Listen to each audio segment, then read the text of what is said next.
అందరికీ యేసుక్రీస్తు నామంలో వందనాలండి. దేవుని యొక్క గొప్ప కృపను బట్టి మనందరం క్షేమంగా ఉన్నామండి. మీరు మీ కుటుంబంలో ప్రతి ఒక్కరు కూడా క్షేమంగా ఉన్నారనుకుంటున్నామండి. అందును బట్టి మన కన్న తండ్రి అయిన దేవునికి స్తుతి మహిమయ కలుగును కాక. ప్రేమైన దేవుని పిల్లలారా, మరి ప్రార్థన చేసుకొని ఈ రోజు వాక్యాన్ని ప్రారంభించుకుందామండి. పరిశుద్ధుడ, ప్రేమ నమ్మకం కలిగిన మా ప్రియ పరలోకపు తండ్రి, నీ ఘనమైన నామానికి వేల కొలది వందనాలు, స్థుతులు, స్తోత్రములు తండ్రి. మా అందరి జీవితాల్లో నా తండ్రి ఎన్నో మేలులు జరిగించవు తండ్రి, ఎన్నో ఉపకారాలు జరిగించవు తండ్రి. ప్రతి విషయంలో నీ కృపను తోడుగా ఉంచుతున్నావు తండ్రి. శరీర విషయాల్లో, ఆత్మీయ విషయాల్లో, అన్ని విషయాల్లో నా తండ్రి నీ కృపను మాకు తోడుగా ఉంచుతున్నందుకు, ఆరోగ్యాలను దయచేస్తున్నందుకు, క్షేమాన్ని దయచేస్తున్నందుకు మీకే వందనాలు, స్థుతులు, స్తోత్రములు తండ్రి.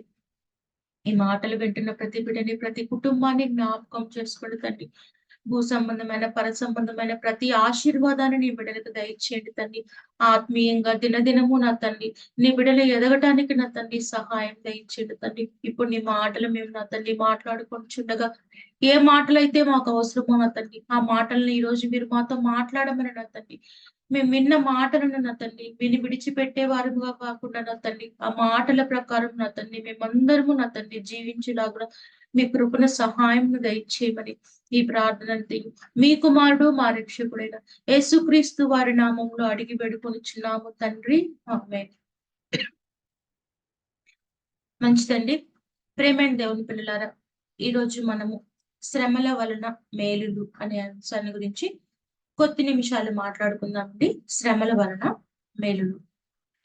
ప్రేమైన దేవుని పిల్లలారా, మరి జాగ్రత్తగా ఆలోచించినట్లయితే మరి క్రైస్తవ జీవితంలో మరి శ్రమలు రావటం అనేది మరి అందరికీ తెలిసిన విషయమేనండి. మన జీవితాలలో మనము ఖచ్చితంగా అనుభవించవలసిన సందర్భాలు ఎన్నో మనకు ఎదురవుతూ ఉంటాయి. మరి ఈ శ్రమలు అనుభవించటం వల్ల మరి అంటే శ్రమలు వెనకాల, ఈ శ్రమలు అనుభవించిన తర్వాత ఈ శ్రమలు వెనకాల మనకి మేలులనేవి కలుగుతాయి అని చెప్పి మనం ఈరోజు మన బైబిల్ గ్రంథంలో నుంచి ఆలోచించుకుందామండి. నిజంగా మరి శ్రమల వలన మనకు మేలులు కలుగుతాయా? మరి ఏంటి ఆ మేలులు అని చెప్పి దేవుడు మనకు తెలియచేస్తున్నాడని చెప్పి బైబిల్ గ్రంథంలో నుంచి ఈరోజు మనము ఆలోచించుకుందామండి. ప్రేమైన దేవుని పిల్లలారా, మరి జాగ్రత్తగా మనం కనుక జ్ఞాపకం చేసుకున్నట్లయితే మనందరిని పాపం నుంచి విడుదల దయచేయటానికి, మనకి పాప క్షమాపణ దయచేయటానికి మరి యేసుక్రీస్తు వారు ఎన్నో శ్రమలను అనుభవించవలసి వచ్చిందండి. మొదటిగా విషయాన్ని మనం జ్ఞాపకం చేసుకోవాలి. మన జీవితంలో మనం పొందిన అతి ముఖ్యమైన మేలు ఇది ప్రేమైన దేవుని పిల్లారా. కానీ దానికి శ్రమలు అనుభవించింది మాత్రం మనం కాదు, యేసుక్రీస్తు వారు. మనకి పాప క్షమాపణ దయచేయడానికి, మనకు గొప్ప మన ఆత్మీయ జీవితానికి గొప్ప మేలుని దయచేయటానికి మన కోసము యేసుక్రీస్తు వారు శ్రమలు అనుభవించడం అనేది జరిగింది ప్రేమైన పిల్లరా. అయితే మరి ఈ పాప క్షమాపణ పొందిన తరువాత మనము మన ఆత్మీయ జీవితంలో తిరిగి పాపంలో పడకుండా ఉండటానికి మనం అనేకమైన మరి ప్రయత్నాలు చేయవలసిన అవసరం ఉంటుంది ప్రేమైన పిల్లరా. ఆ ప్రయత్నంలో వచ్చే ఈ శ్రమలన్నిటిని మనము ఖచ్చితంగా ఎదుర్కోవాలి. ఖచ్చితంగా వాటిని మనము జయించాలి. అప్పుడే మనకి మేలులొస్తాయి ప్రేమైన దేవుని పిల్లారా. ఎందుకంటే ఇది ఆత్మీయ జీవితంలో చాలా ప్రాముఖ్యమైన విషయము. మనం పాపం నుంచి మరి విడుదల పొందటానికి, మన పరిశుద్ధతను మనం కాపాడుకోవటంలో, మన ప్రయత్నంలో ఎన్నో శ్రమలను మనము అనుభవించాల్సి వస్తుందండి. వాటన్నిటిని జయించడం అనేది చాలా ప్రాముఖ్యము. వాటిని జయించినప్పుడు ఖచ్చితంగా మనకి మేలులనేవి వస్తాయని చెప్పి దేవుడు మనకి బైబిల్ గ్రంథంలో తెలియచేస్తున్నాడు ప్రేమ దేవుని పిల్లారా.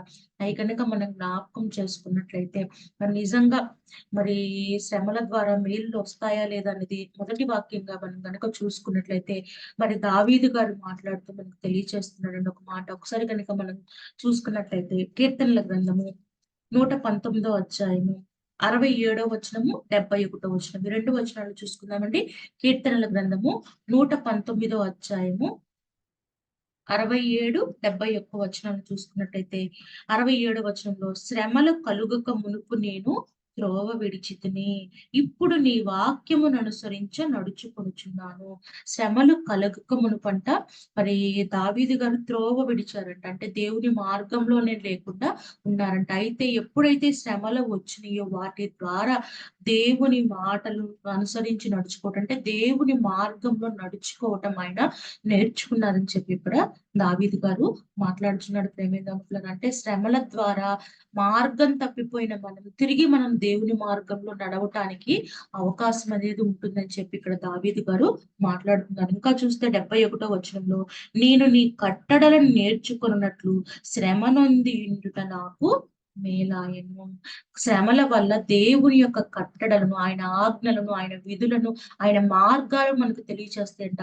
అవి తెలుసుకోవటం మనకి ఏంటంట మేలంట. అంటే శ్రమలు అనేవి మనకి మేలును కలుగు చేస్తాయని చెప్పి ఇక్కడ దావీదు గారు 119వ కీర్తనలో మనకు తెలియచేస్తున్నాడు ప్రేమేంద్రులారా. ఆ మేలు ఏంటంటే దేవుని యొక్క కట్టడలను మనము నేర్చుకుంటాము. ఆయన ఆజ్ఞలను మనం నేర్చుకుంటాము.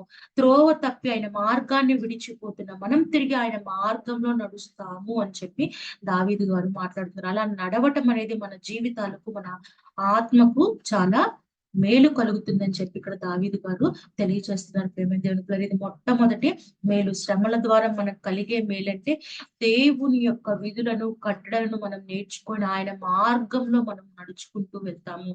అది మనకెంతో మేలుకరం. అలా ఎప్పుడు మనం నడుస్తామంటే శ్రమల వల్లనే, శ్రమలు కలిగినప్పుడే మనకు ఆ మేలు జరుగుతుందని చెప్పి దావీదు గారు తెలియజేస్తున్నారు ప్రేమేంద్రులారా. ఇది మొట్టమొదటి మేలు, శ్రమల వల్ల కలిగే మేలు. ఇంకా గనక మనం చూసుకున్నట్లయితే శ్రమల ద్వారా కలిగే ఇంకొక మేలు గనక మనం చూసుకున్నట్లయితే రోమీయులకు రాసిన పత్రిక 5వ అధ్యాయము 3వ వచనం చూసుకుందామంటే రోమీయులకు రాసిన పత్రిక 5వ అధ్యాయము 3వ వచనం.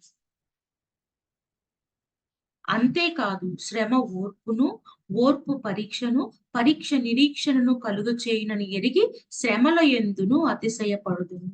శ్రమల వల్ల సంతోషించాలంటే ఎందుకు సంతోషించాలి? అతిశయించాలి. దాన్ని మనం గొప్పగా, మంచిగా, చక్కగా దాన్ని హ్యాపీగా స్వీకరించాలని చెప్పి ఇక్కడ దేవుడు మనకు తెలియజేస్తున్నాడు. ఎందుకు మనం దాన్ని సంతోషంగా, గొప్పగా దాన్ని అంగీకరించాలి అంటే శ్రమల వల్ల మనకి ఓర్పు, సహనము, నిరీక్షణ అనేది మనకి కలుగుతుంది. మనం పరలోక రాజ్యాన్ని స్వతంత్రించుకోవాలంటే ఈ లక్షణాలు చాలా ప్రాముఖ్యం ప్రేమేంద్రులారా. ఆత్మీయ జీవితంలో మనం పడిపోకుండా మనం నిలబడాలంటే, దేవుని సహవాసంలో మనకు ముందుకు కొనసాగాలంటే ఓర్పు, సహనము, నిరీక్షణ చాలా మన ఆత్మలకు, మన జీవితాలకు అవసరం. అవి ఎప్పుడు మనకు కలుగుతాయంట? శ్రమల ద్వారా మనకి ఓర్పు, నిరీక్షణ, సహనం కలుగుతాయని చెప్పి దేవుడు మనకి తెలియజేస్తున్నాడు ప్రేమేంద్రులారా.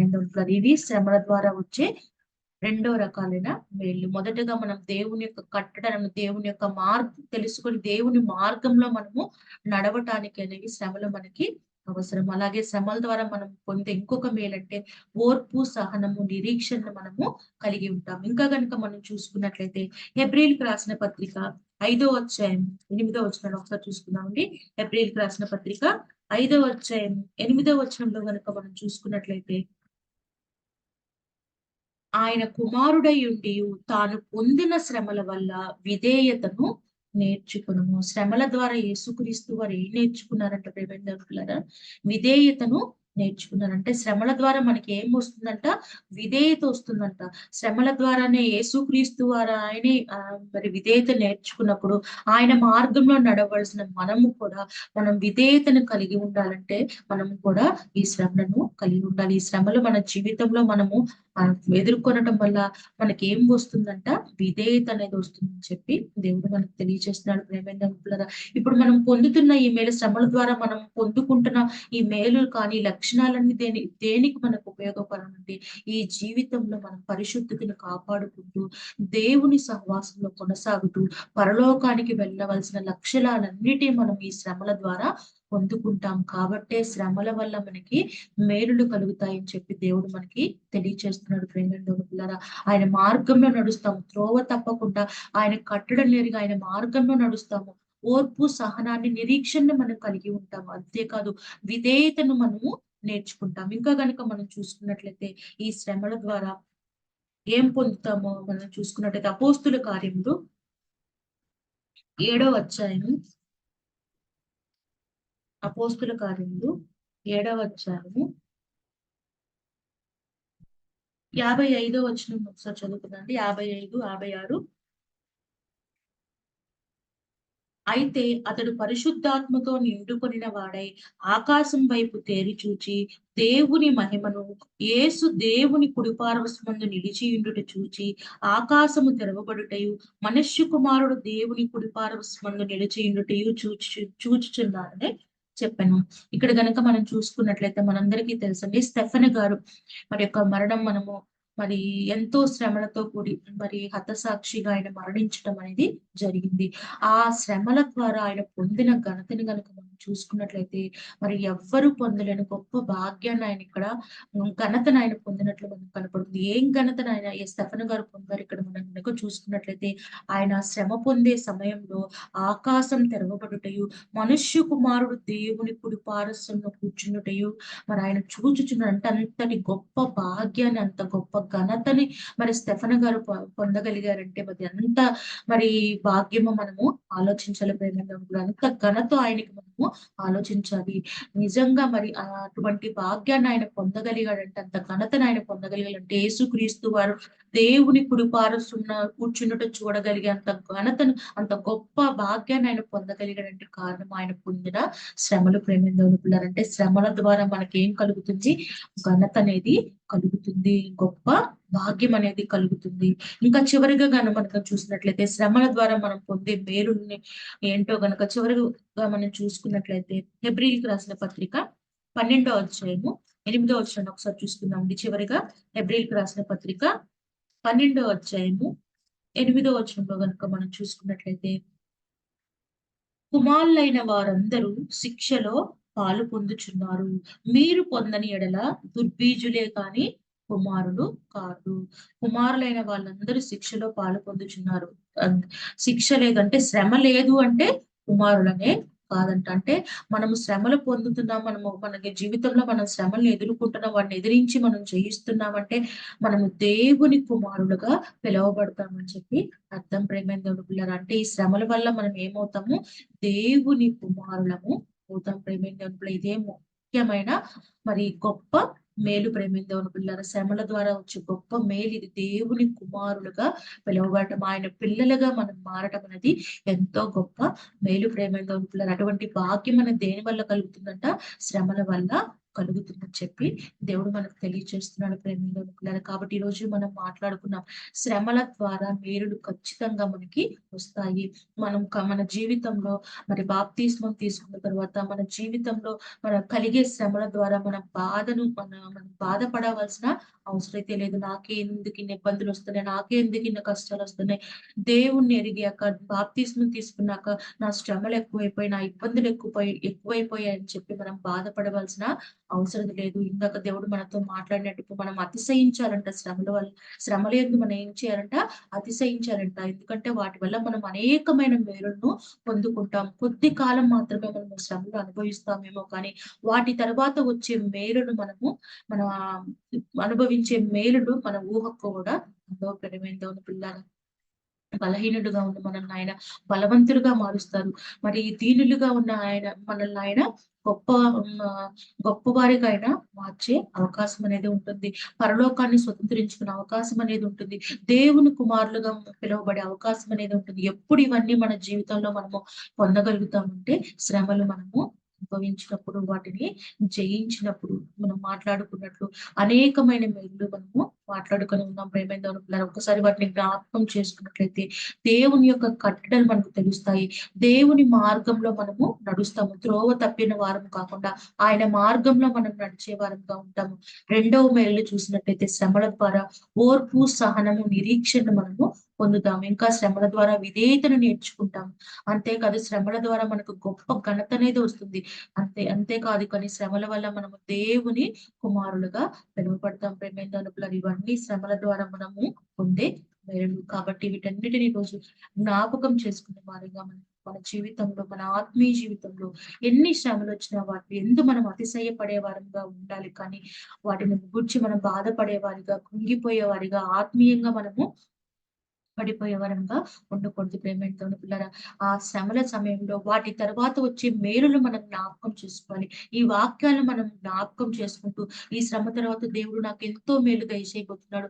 ఆత్మీయంగా నాకు ఆత్మీయతలో మనం ఎదుగుతామని చెప్పి వాటిని జ్ఞాపకం చేసుకుంటూ, శ్రమల తర్వాత వచ్చే మేలును జ్ఞాపకం చేసుకుంటూ, ఈ శ్రమలన్నిటిని మనము జయించే వారముగా ఉండాలని ప్రేమతో కోరుకుంటూ ఈ మాటలు ముగిస్తున్నానండి. ఇంకా ఎవరైనా ఈ జూడిత్ సీజీసీ ఛానల్‌ని సబ్స్క్రైబ్ చేసుకున్నట్లయితే ఈ ఛానల్‌ని సబ్స్క్రైబ్ చేసుకోవాల్సిందిగా ప్రేమతో కోరుకుంటున్నామండి. అలాగే మీ బంధువులకి, స్నేహితులకి ప్రతి ఒక్కరికి ఈ మెసేజెస్ అన్నిటిని షేర్ చేయవలసిందిగా కోరుకుంటున్నామండి.